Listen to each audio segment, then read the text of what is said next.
Hello everyone in the answer तारीख। अभी तक हमने बात की कि कितने तरीके से हम ट्रॉपिक लेवल्स के बारे में स्टडी कर सकते हैं। हमने देखा किस तरीके से हीट एंड एनर्जी का लॉस होता है जैसे जैसे we go up on the ladders of the tropics. अब हम बात करेंगे टेरेस्ट्रियल इकोसिस्टम की, जहाँ पर हम बात करेंगे अलग अलग जो बायोम्स होते हैं। इसके बाद अलग अलग जो ग्रासलैंड स्पीशीज हैं, पोलर से लेकर के, और जो लास्ट स्टेप हमारा बायोम का है उसके बारे में हम इस सेशन में स्टडी करेंगे। तो अगर हम बात करें बायोम्स, तो बायोम एक इनविजिबल एस्केप होता है जो कि आपके इकोसिस्टम से बड़ा होता है।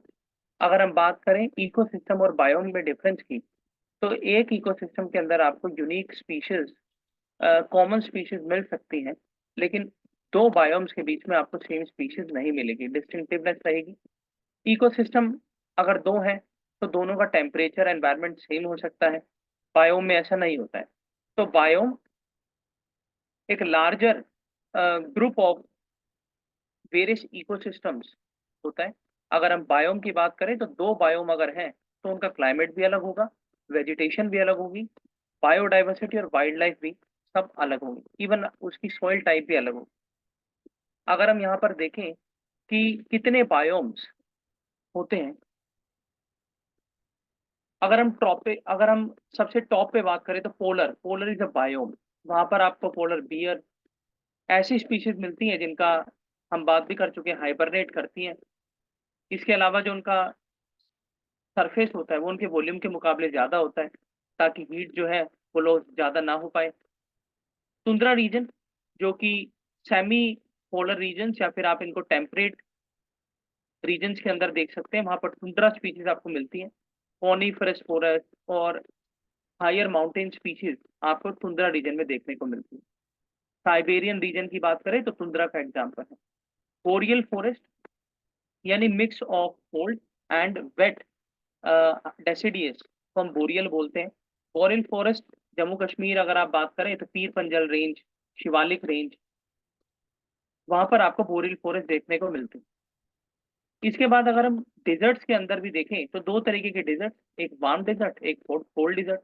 Cold desert Ladakh, warm desert आपका Rajasthan region, Gujarat region, Kutch region. तो दोनों के अंदर जो स्पीशीज मिलेंगी, वेजिटेशन मिलेंगी, वो बहुत अलग होंगी, टेम्परेचर अलग होगा, तो वहाँ का जो जेनेटिक वेरिएशन है वो भी अलग होगा। अगर ग्रासलैंड्स की बात करें तो दो इंपॉर्टेंट ग्रासलैंड्स, प्रेरी और सवाना। प्रेरी आपको टेम्परेट रीजन के अंदर मिलते हैं। कौन कौन सी कंट्रीज हैं? Canada, United States of America, Europe, some part of Russia. तो वहां पर आपको प्रेरीज देखने को मिलती हैं। सवाना यानी ट्रॉपिकल रीजन, अफ्रीका, ऑस्ट्रेलिया, आपका इंडिया। तो वहां पर हमें सवाना स्पीशीज, सवाना बायोम देखने को मिलता है। अगर फॉरेस्ट की बात करें तो फॉरेस्ट अपने आप में एक बायोम होता है। तो टेम्परेट डेसिडियस फॉरेस्ट भी है, हमने देखा tropical rain forest equatorial region के आसपास होते हैं। टेम्परेट डेसिडियस फॉरेस्ट जो हमारे ठंडे इलाके हैं वहां पर, और ट्रॉपिकल ग्रासलैंड्स जिसके अंदर हम बन्नी ग्रासलैंड्स की कल बात कर रहे थे जो कि गुजरात में मिलते हैं। अलग अलग शोला ग्रासलैंड है जैसे आपके नीलगिरी रीजन के आसपास। तो all these are examples of different biomes जिनकी climate, temperature, vegetation, genetics, everything will be distinctive from the another biome. और इकोसिस्टम के ग्रुपिंग को बहुत सारे इकोसिस्टम मिलकर के एक बायोम बनाते हैं। अगर हम बात करें बायोम, तो टेरेस्ट्रियल भी होते हैं, मैरीन भी होते हैं। एग्जाम्पल हमने देख ही लिए हैं, grasslands, forest, tundra region, desert, mountains. क्या कैरेक्टरिस्टिक्स होती है? एक प्री डोमिनेंट वेजिटेशन वहां पर आपको देखने को मिलेगी। प्री डोमिनेंट होगी एक वेजिटेशन जो कि दूसरे बायोम में आपको नहीं मिलेगी। एक्वेटिक लाइफ की अगर बात करें तो यहाँ पर दो तरीके के बायोम होते हैं। फ्रेश वाटर जिसमें अलग अलग फीचर्स हैं, जिसमें आपके रिवर्स लेकर, स्ट्रीम्स, पोन्ड्स, लेक्स। और मैरीन में ओशंस हैं, सोल्टी लेक्स हैं, ब्रैकरिश वाटर के पोन्ड्स हैं। वो सारे ही मैरीन और सोल्ट वाटर के बायोम।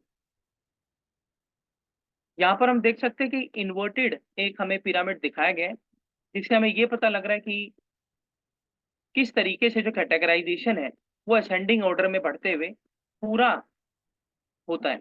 सबसे पहले अगर हम बात करते हैं पूरे एनवायरनमेंट के अंदर, तो हमारे ऑर्गेनिज्म देखने को मिलता है। इंडिविजुअल होता है उसके अंदर भी, फिर इंडिविजुअल का ग्रुप होता है जिसको ऑर्गेनिजम्स बोला जाता है। ऑर्गेनिजम्स के बाद species, population, community, ecosystem, biome and biosphere. तो biome is the second top most categorization when we talk in the organization of nature. अब बायोम के कैरेक्टरिस्टिक्स क्या है? वही है, टेम्परेचर अलग होगा, प्रेसिपिटेशन। इसके बाद कहीं पर रेन फॉरेस्ट होगी, कहीं पर नहीं होगी। डेजर्ट तो नहीं होती है, या फिर होती है तो बहुत कम होती है। माउंटेन रीजन्स, वहाँ के हिसाब से वहाँ पर रेनफॉल का जो फ्रीक्वेंसी और इंटेंसिटी है वो बहुत वेरी करती है, तो इसलिए वो लोग बायोम के अंदर आता है।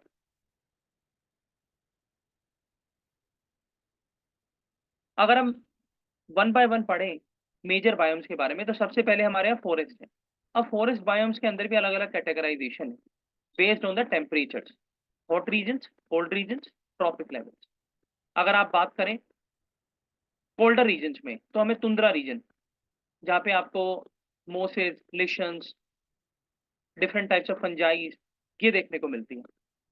तो तुंद्रा रीजन, अगर हम बात करें इंडिया के अंदर, तो Jammu Kashmir, Himachal, Uttarakhand, then we have Sikkim, Arunachal, Assam, all these states has the tundra vegetation and tundra type of biomes। फिर हम बात करते हैं टाइगा। तो टाइगा में आपको कोनिफरस फॉरेस्ट, यानी जो लोअर कोल्डर रीजन्स होते हैं उनको टाइगा बोला जाता है। अगर आप बात करें देहरादून, तो that is an example of Tyga. अगर आप बात करें आपके नॉर्थ ईस्ट में Patkai boom, that is an example of Tyga. फिर इससे नीचे जब हम आते हैं तो हम देखते हैं हमें टेम्परेट फॉरेस्ट या ट्रॉपिकल फॉरेस्ट देखने को मिलते हैं। तो सबसे पहले टाइगर के नीचे आते हैं टेम्परेट, जिसमें भी अलग अलग वेराइटीज हैं या कैटेगराइजेशन है। टेम्परेट डेसिडियस, तो इसमें आपको साल, शीशम, इस तरीके की वेजिटेशन देखने को मिलती है। और टेम्परेट ग्रासलैंड्स यानी प्रेरीज, और चपराल, ये भी एक हम बोल सकते हैं फॉरेस्ट का कैटेगराइजेशन है। इसके बारे में हम गूगल करके इन डिटेल देखेंगे बाद में। और टेम्परेट डिजर्ट यानी कोल्ड डिजर्ट की यहाँ पर बात हो रही है। फिर हम जब इससे भी नीचे आते हैं तो हम देखते हैं ट्रॉपिकल फॉरेस्ट आते हैं, जिसमें सबसे ज्यादा जो एबेंडेंट वेजिटेशन पाई जाती है वो आपके ट्रॉपिकल रेन फॉरेस्ट में पाई जाती है। रेनफॉल ज्यादा होगी, ह्यूमस ज्यादा होगा, accumulation of dead organisms and fossil ज्यादा होंगे। और यहीं पर हमें देखने को मिलता है कि किस तरीके से जो प्लांट्स की वैरायटीज हैं वो भी आपको ज्यादा मिलती हैं, इंसेक्ट्स भी आपको ज्यादा मिलते हैं। और ट्रॉपिकल रेन फॉरेस्ट को हम बोल सकते हैं कि they are the indicator species also of the environment. Savanna, savanna की अगर हम बात करें डेक्कन प्लेट्यू, पेनिनसुलर इंडिया, तो वहां पर आपको सवाना ग्रासलैंड देखने को मिलते हैं। मोइस्ट ट्रॉपिकल डिजर्ट्स, तो मोइस्ट ट्रॉपिकल डिजर्ट्स के अंदर आपको हरियाणा, फिर आपको सम पार्ट ऑफ पंजाब, इसके बाद वेस्टर्न उत्तर प्रदेश, देन आपको गंगा बेल्ट के अंदर मोइस्ट ट्रॉपिकल डिजर्ट्स भी देखने को मिलते हैं। गुजरात में आपको देखने को मिलते हैं। और ड्राई ट्रॉपिकल यानी the extreme western part, Sulaiman ranges Pakistan से लेकर के, और आपका कच्छ रीजन, और आपका जैसलमेर डिस्ट्रिक्ट, ये सारे ही ड्राई ट्रॉपिकल डेजर्ट्स के एग्जांपल हैं।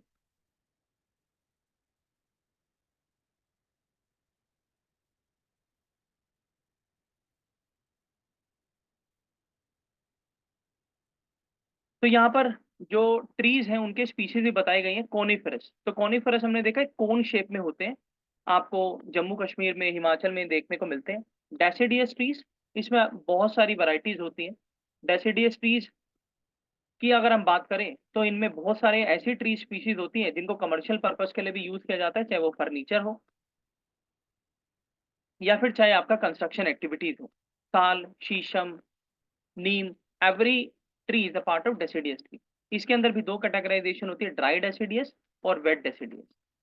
एपीफाइट्स, ये हमारे को ट्रॉपिकल रेन फॉरेस्ट के अंदर देखने को मिलते हैं।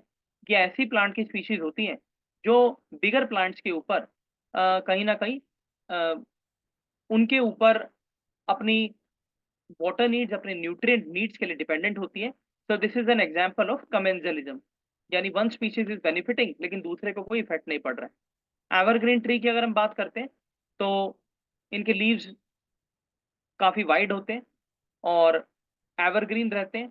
पूरे साल आपको इनके ऊपर लीव्स देखने को मिलेंगे। सीजनल वेरिएशंस बहुत कम होती है, अगर होती भी है तो। और स्पीशीज का जो साइज है, यानी एवरग्रीन ट्री का जो साइज है वो भी काफी बड़ा होता है, जिसकी वजह से एवरग्रीन रीजन्स के अंदर सन की पेनिट्रेशन होने में डिफिकल्टीज देखने को मिलती है। एक्सोटिक स्पीशीज वो होती है जो बाहर से लाई जाती है, यानी किसी दूसरे प्लेस पर इंट्रोड्यूस की जाती है। अगर हम बात करें प्रोस्पियस जूलीफोरा, तो वो एक ट्री है जो कि बाहर से लाकर अलग अलग जगह पर लगाया गया इंडिया के अंदर, लेकिन वो देखा कि इन्वेजन कर रहा है। फोना की अगर बात करें तो फोना हमारी प्लांट एनिमल स्पीशीज होती है, और फ्लोरा हमारी प्लांट स्पीशीज होती है। और मोन्टेन यानी मोन्टेन रीजन में होने वाली हमारी बायोडाइवर्सिटी, जिसमें प्लांट्स भी हैं, एनिमल।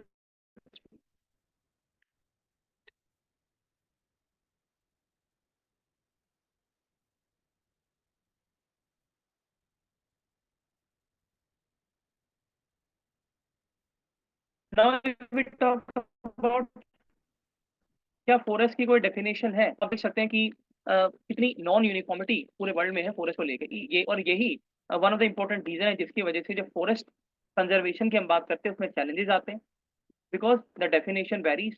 जो इंस्टीट्यूशनल मैकेनिज्म्स इंटरनेशनल लेवल पर है, उनको डोमेस्टिक लेवल पर इनकॉर्पोरेट करने में प्रॉब्लम होती है।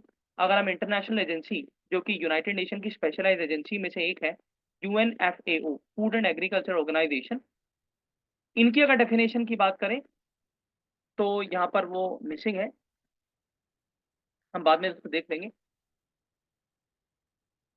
तो यहाँ पर हम नोट कर सकते हैं कि UNFAO की भी अपनी एक फॉरेस्ट के ऊपर डेफिनेशन है।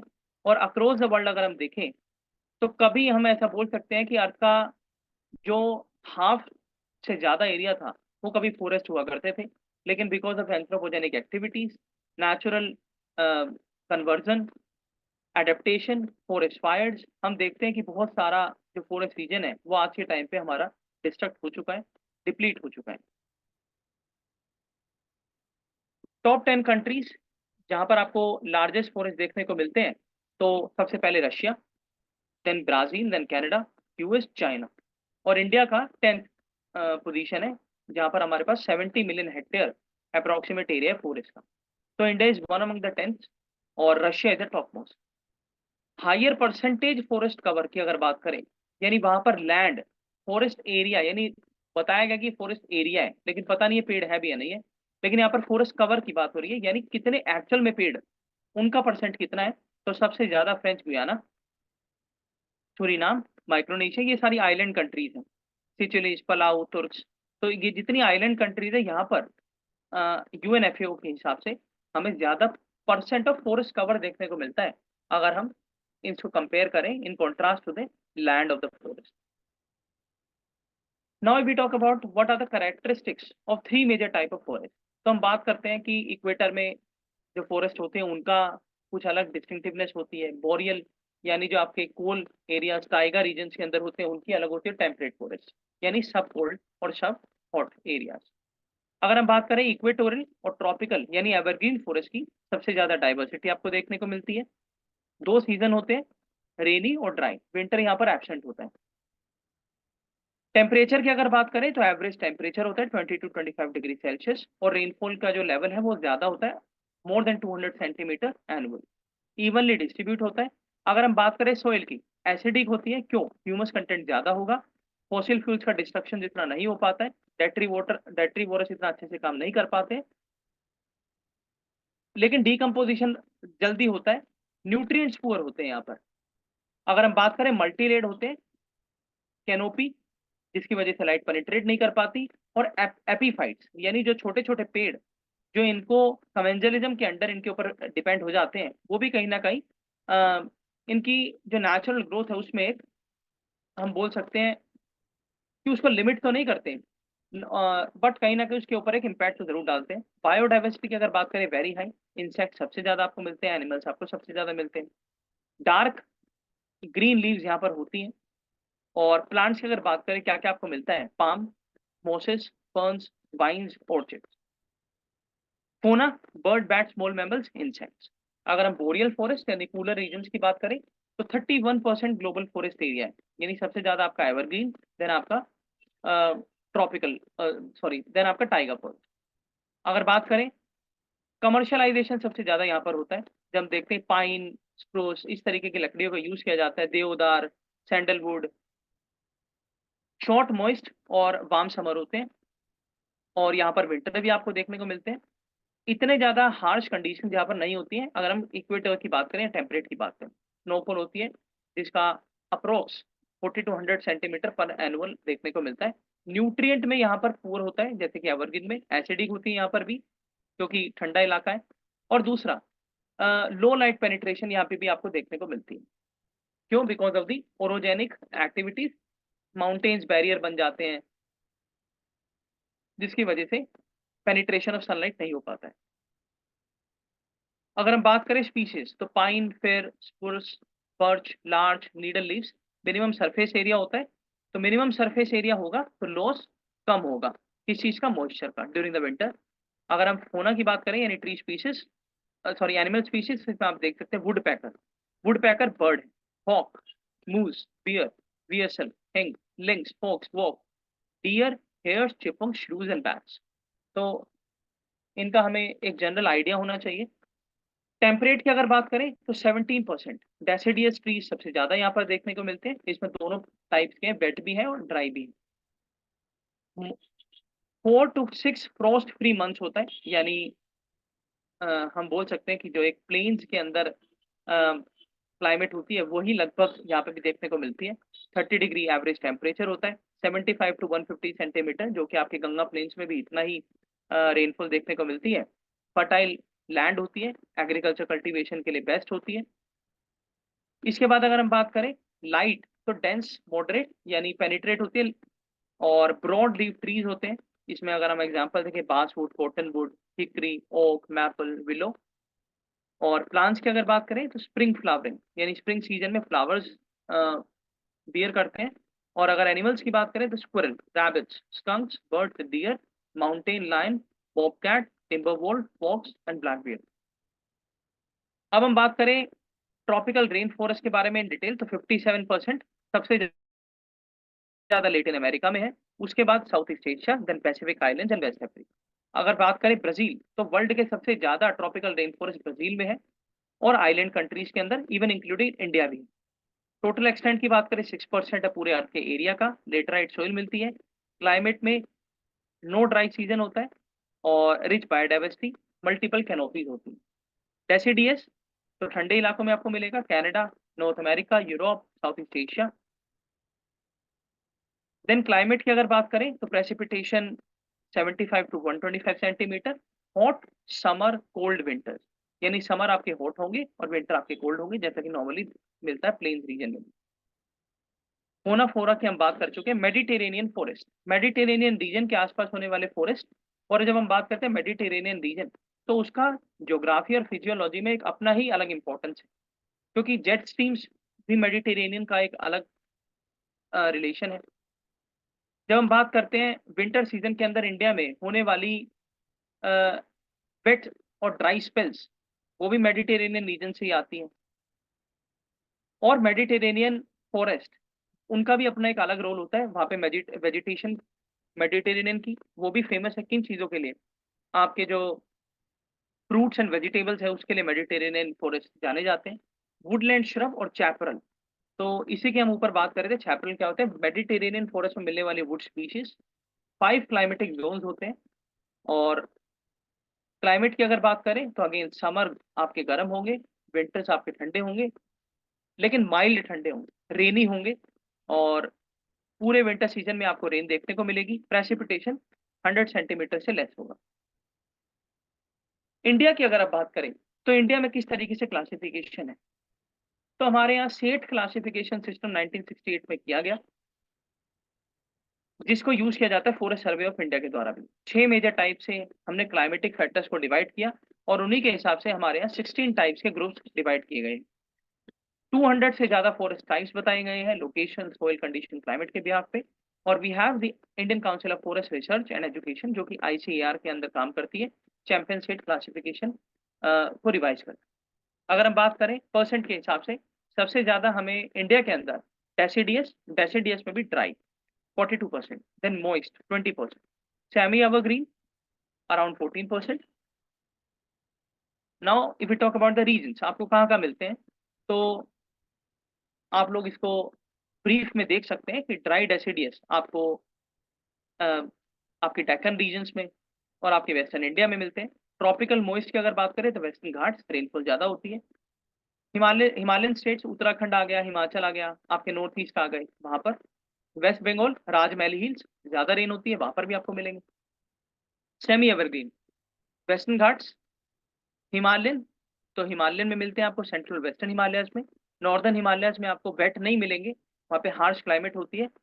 ट्रॉपिकल वेट एवरग्रीन की अगर बात करें तो हमारे आइलैंड्स अंडमान निकोबार, असम, अरुणाचल, और इस तरीके से आपको हर जगह अगर थोरने की बात करें, बिकॉज ट्रॉपिकल थोरनी पे क्वेश्चंस भी प्रीलिम्स में आते हैं, तो हरियाणा, पंजाब, राजस्थान, गंगेटिक प्लेन्स, डेक्कन प्लेटू, कीकर की जो स्पीशीज होती है वो आपको देखने को मिलती है। हिमालयन ड्राई टेम्परेट लो अपर रेंजेस में जहाँ पे लो रेनफॉल होती है, माउंटेन यानी नीलगिरीज हो गए, आपके ईस्ट हिमालय हो गए, अरुणाचल तक, एंड सब tropical dry evergreen north west corner of India, यानी ड्राई एवरग्रीन फॉरेस्ट आपको वहां देखने को मिलती है। अगर हम टॉप 10 स्टेट्स की बात करें तो सबसे ज्यादा फॉरेस्ट कवर मध्य प्रदेश में है। यहाँ पर फॉरेस्ट कवर की हम बात कर रहे हैं, जिसका मतलब ये है कि आपका फॉरेस्ट कितने हैं according to the government and the geological records. तो सबसे ज्यादा आपके मध्य प्रदेश में, टाइगर भी आपके सबसे ज्यादा मध्य प्रदेश में, अरुणाचल, देन आपका छत्तीसगढ़, महाराष्ट्र, उड़ीसा, कर्नाटक, आंध्र, तमिलनाडु, उत्तराखंड। अगर परसेंट ऑफ फॉरेस्ट कवर की बात करें, यानी परसेंटेज, तो परसेंटेज में सबसे ज्यादा, परसेंटेज का मतलब यहाँ पर यह आपके लैंड कितना है टोटल, और उसके हिसाब से फॉरेस्ट कवर आपका कितना है, वहां यहाँ पर ये बात हो रही है। तो सबसे ज्यादा लक्षद्वीप, कि लक्षद्वीप में 90% जोग्राफिकल एरिया फॉरेस्ट का ही है। मिजोरम, अंडमान निकोबार, अरुणाचल, और आपका देख सकते हैं गोवा, केरला। तो हम बात कर सकते हैं कि अगर ऐसा पूछा जाए एग्जाम में कि परसेंटेज फॉरेस्ट कवर, तो उसमें हमारे आइलैंड्स होंगे, हमारे नॉर्थ ईस्ट स्टेट्स होंगे, और गोवा और केरला, ये हमारे टू मेजर स्टेट्स होंगे। अब अगर हम बात करें कि क्या क्या मूवमेंट चले फॉरेस्ट बचाने के लिए, तो चिपको मूवमेंट उत्तराखंड के गढ़वाल डिस्ट्रिक्ट के अंदर देखा गया। क्यों ऐसा? क्योंकि वहां पर ऐसा बोला गया था कि लोकल एडमिनिस्ट्रेशन और प्राइवेट कॉन्ट्रैक्टर्स जो हैं अंडर द कमर्शियल कॉन्ट्रैक्ट, वो ट्रीज को काट रहे थे, जिसकी वजह से वहां की जो सिविल सोसाइटी है उन्होंने, और मेजरली जो हमारी वुमेन काउंटर पार्ट है, उन्होंने एक स्टेप लिया, जिसकी वजह से इन फॉरेस्ट को बचाया गया। और इस पूरे मूवमेंट को नाम दिया गया चिपको। चिपको इस वजह से क्योंकि दे हग द ट्रीज, और ये एग्जाम्पल है कि किस तरीके से एक सोशल इंजीनियरिंग उत्तराखंड जैसे स्टेट के अंदर उस टाइम पर देखी गई अराउंड 1974। और रेनी विलेज था, गोरा देवी इस मूवमेंट को लीड कर रही थी। केरला की बात करें तो वहां पर हाइड्रो इलेक्ट्रिक डैम बनाए जा रहे थे 240 मेगावाट के। वहां पर साइलेंट वैली मूवमेंट चला, जिसमें साइलेंट वैली यानी केरला में मिलने वाले जो फॉरेस्ट उनको बचाने के लिए एक मूवमेंट शुरू हुआ, जिसमें इफेक्टिव पार्टिसिपेशन किया लिटरेरी सोसाइटी, हमारे कॉलेजेस जो होते हैं वहाँ पर अलग अलग सोसाइटीज होती है, dance society, dramatic society, English society. इसी तरीके के हमारी सिविल सोसाइटी के अंदर भी इन सोसाइटीज का अपना एक इम्पोर्टेंट रोल होता है। तो हम देख सकते हैं केरला शास्त्र साहित्य परिषद, इन्होंने पार्टिसिपेट किया। और बीएनएचएस, जो कि प्रीलिम्स के अंदर एक क्वेश्चन भी था बर्ड सेंसस के से रिलेटेड, तो इन्होंने वर्ल्ड वाइड फंड और आईयूसी इंटरवेंशन की गई by the honourable prime minister of India Shrimati Indira Gandhi. जिसके बाद हम देखते हैं कि 1944 के बाद पार्क वहां पर स्टैब्लिश किया गया, और 1989 के अंदर नीलगिरी को बायोस्फीयर रिजर्व का दर्जा दिया गया। अब अगर हम बात करें जॉइंट फॉरेस्ट मैनेजमेंट, तो जॉइंट फॉरेस्ट मैनेजमेंट का मतलब ये है कि फॉरेस्ट डिपार्टमेंट तो मैनेज करते ही हैं। आपने देखा होगा कि अगर कोई पेड़ है तो उसके ऊपर नंबर डले रहते हैं, वो फॉरेस्ट मैनेजमेंट ही करते हैं, फॉरेस्ट सर्विस वाले ही करते हैं। लेकिन जॉइंट यानी सिविल सोसाइटी का भी इफेक्टिव पार्टिसिपेशन चाहिए। तो उसके लिए जॉइंट फॉरेस्ट मैनेजमेंट प्रोग्राम्स हमारे यहाँ पर है, जिसमें गवर्नमेंट ऑफ इंडिया ने 1980 से इस कॉन्सेप्ट को इफेक्टिव किया। और प्लानिंग से लेकर इम्प्लीमेंटेशन और सस्टेनेबल कंजर्वेशन के अंदर जो गवर्नमेंट है वो लोकल पार्टिसिपेशन को अपहोल्ड करती है। सोशल फॉरेस्ट्री की अगर बात करें तो यहाँ पर ट्रीज को प्लांटिंग किया जाता है लोकल कम्युनिटीज की हेल्प लेकर। कहाँ पर? बेरल लैंड्स पर, अनकल्टिवेटेड लैंड्स पर, डिग्रेडेड लैंड्स पर, रेलवे लाइंस पर, कैनाल्स पे, तो वहां पर आप जाइए, आप पेड़ लगाइए। सरकार आपको बोलती है कि आप नर्सरी है, अलग अलग स्टेट्स की अलग अलग डिस्ट्रिक्ट के अंदर नर्सरी होती है, आप वहां से पेड़ लेकर जाइए, आप बेरन लैंड के ऊपर लगाइए, सोशल फॉरेस्ट्री कीजिए, आपसे कोई पैसा नहीं लिया जाएगा। ये पूरा कॉन्सेप्ट 1976 यानी again during the tenure of Indira Gandhi madam came. अगर हम बात करें तो इसका एक अपना इंपॉर्टेंट रोल होता है, जिसकी वजह से एफोरेस्टेशन तो बढ़ता ही है, लाइवेबल कंडीशंस आपके सिटी के अंदर, चाहे वो अर्बन एरियाज है, रूरल एरियाज है, वहां बढ़ जाती है। फोडर नीड जो है आपकी कैटल्स की, आपकी एनिमल स्पीशीज की, वो बढ़ जाती है। और कहीं ना कहीं जो आपका पोल्यूशन है, जिसमें एयर पोल्यूशन से लेकर नॉइज पोल्यूशन हाईवेज पर, वो कहीं ना कहीं रोकने में एक अहम भूमिका सोशल फॉरेस्ट्री करती है। अगर हम बात करें हॉर्टिकल्चर डिपार्टमेंट, तो हॉर्टिकल्चर डिपार्टमेंट के अंदर डायरेक्टली सोशल फॉरेस्ट्री प्लानिंग और सोशल फॉरेस्ट्री करवाई जाती है अलग अलग पार्क्स के अंदर। और मनरेगा भी इसके अंदर यूज किया जाता है। मनरेगा के अंदर जो अनस्किल्ड वर्कर्स होते हैं, उनके द्वारा भी सोशल फॉरेस्ट्री करवाई जाती है। सेक्रेड ग्रुप्स अलग अलग जगह पर जो मिलते हैं, आपके हरियाणा से लेकर के जम्मू कश्मीर से लेकर के कन्याकुमारी तक आपको सेक्रेड ग्रुप्स, यानी जिनकी रिक्रिएशनल एस्पेक्ट्स होता है, हेरिटेज और ट्राइबल्स के लिए और नॉर्मल सोसाइटी के लिए वो सेक्रेड माने जाते हैं। अगर हम इसमें एग्जांपल देखें तो पीपल से लेके और आपके शांत अलग अलग टाइप के फॉरेस्ट हैं, जिनके बारे में हम डिटेल बाद में बात करेंगे। अगर हम इंस्टीट्यूशनल मेजर्स की बात करें तो forest conservation act of 1980, forest act of 1927, wild life protection act of 1972 and traditional dwellers के जो फॉरेस्ट राइट्स एक्ट हैं, उनके लिए भी हमारे यहाँ 2006 में एक्ट आया। अगर हम बात करें फॉरेस्ट कंजर्वेशन एक्ट ऑफ 1980, तो ये बात करता है 33% कंजर्व कीजिए।